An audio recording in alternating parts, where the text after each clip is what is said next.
you've been training here for a while, you know that we don't train jiu-jitsu because it's easy. You know, our mindset is we train jiu-jitsu because it's challenging. Training that is challenging and truthfully at times extremely unpleasant makes us better people.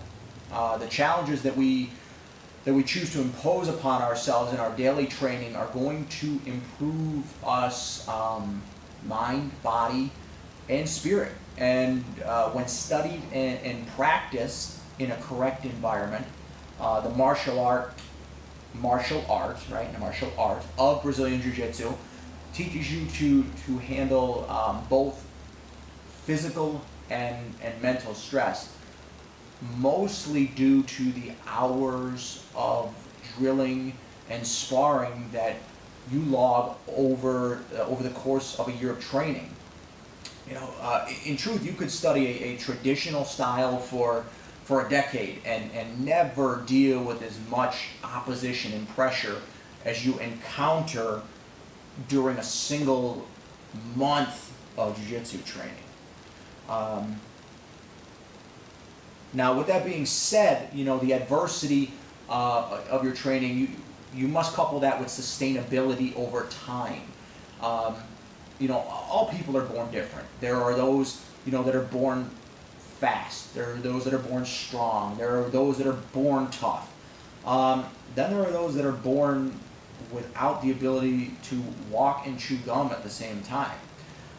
So no matter the genetic hand that you have been dealt, you can improve yourself through training over time. The first day of your training, you're probably going to puke just from the warm-ups. You know, a month later, the warm-ups are easier, and now you decide to challenge yourself by accepting your first sparring match. And after that first sparring match, you know, that leaves you contemplating on booking an appointment with an emotional support group because it was so taxing physically, spiritually, emotionally on you. But, you know, once you've become accustomed to sparring, you begin sparring all the time. Then you start to challenge yourself in different ways, like, you know, sparring with one hand, sparring with no hands, allowing all of your training partners to start from the mount or start from the back mount, you know, and so on and so forth. You begin to get very creative until you've exposed yourself to every imaginable adversity that you can put yourself through within the gym. Then after that, you take yourself out of your comfort zone, out of the gym, and you road trip to a gym a few hours away and experience sparring with people who you've never sparred with before. Then, you know, after that, then you take on competition. So this adversity is always growing, always challenging yourselves. And that's the key. It's to progressively challenge yourself.